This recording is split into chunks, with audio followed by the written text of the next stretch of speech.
ఇప్పుడు అయన్నొద్దు, పాయింట్కి రా.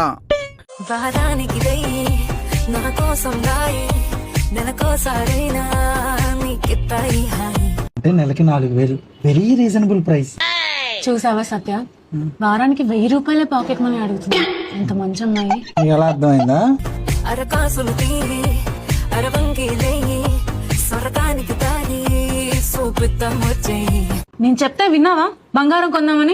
ఇప్పుడు ఆవిడ కూడా చెప్తుంది చూడు, కాసు అరకాసు అలా కొంచెం కొంచెం కొనుక్కుంటే ఫ్యూచర్ లో సేవింగ్స్ ఉంటాయి. అప్పుడు కాలు మీద కాలేసుకొని తినొచ్చు. అదే కదా స్వర్గం అంటే. ఇది చెప్పిన స్వర్గం వేర్లేవే. ఇంట్లో వంటే తింటుంటావా, ఫోటోకో దాబాకో సారెల్లో ముద్దం మింగిరా. నేను కూడా అందుకే రోజు ఇంట్లో ఏం తింటామో అప్పుడప్పుడు ఆర్డర్ చేసుకుందాం అంట. దానికి కూడా ఒప్పుకోవు, పిసినారోడా, డబ్బులు అయిపోతా అంటాం. అది బయటికి వెళ్ళి తినమనేది వేర్లే, నీకు తెలీదు. బాధలుంటాయి, బాకీలుంటాయి, భారాలుంటుంటాయి. బాకీలు ఉన్నాయని ఆవిడే అంటుంది, మళ్ళీ 1000 రూపాయలు అడుగుతుంది. ఛే, బాకీలు ఉన్నాయనే పాపం 1000 రూపాయలు అడిగింది. అసలు మీ అబ్బాయిలు ఆ మాత్రం అమ్మాయిలు అర్థం చేసుకోలేరు. మీరు ఎప్పుడు ఇంతే. అది పరిస్థితి. మళ్ళా మన మాట, వారానికి 1000 రూపాయలు వచ్చే పని ఏమైనా చెప్తారా ప్లీజ్? ఓయమ్మా, చాలా చిన్న సెకల్ లేవురా నీలో. నా బట్ట